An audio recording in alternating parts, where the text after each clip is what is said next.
તો પહલગામ આતંકવાદી હુમલા બાદ 26 લોકોને નિર્દયતાથી મારવામાં આવ્યા હતા અને જ્યાં 28 એપ્રિલ 2025ના રોજ પાલઘર જિલ્લાના નાલા સોપારા પશ્ચિમમાં ચક્રેશ્વર તળાવ ઉપર પાકિસ્તાન દ્વારા કરવામાં આવેલા આતંકવાદી હુમલાના વિરોધમાં ભારતીયો દ્વારા રસ્તા પર ઘણી જગ્યાએ પાકિસ્તાનનો ધ્વજ ફરકાવવામાં આવ્યો હતો અને ત્યારબાદ જ્યારે લોકો ત્યાંથી ચાલ્યા ગયા ત્યારે મોમકેર દુકાનના માલિકે રસ્તા પર ફરકાયેલા ધ્વજ દૂર કર્યા હતા, તેમને સાફ કર્યા અને યોગ્ય રીતે રાખ્યા હતા.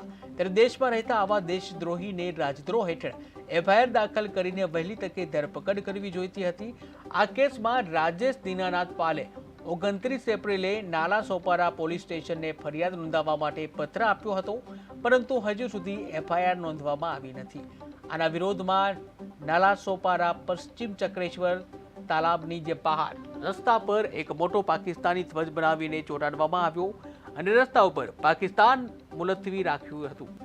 ત્યાં હાજર તમામ હિન્દુ સમુદાયે ઉગ્ર વિરોધ કર્યો હતો અને આ પ્રસંગે ભારે પોલીસનો બંદોબસ્ત પણ ગોઠવી દેવામાં આવ્યો હતો. ત્યારે નાલા સોપારામાં વિરોધ પ્રદર્શન કરવામાં આવ્યું. હિન્દુ સમુદાય દ્વારા વિરોધ નોંધાવવામાં આવ્યો છે. પાકિસ્તાન માટે પ્રેમ બતાવનાર વિરુદ્ધ વિરોધ કરવામાં આવ્યો છે. ત્યારે પોલીસ દ્વારા એફઆઈઆર ન કરતા વિરોધ યથાવત રાખવામાં આવ્યો.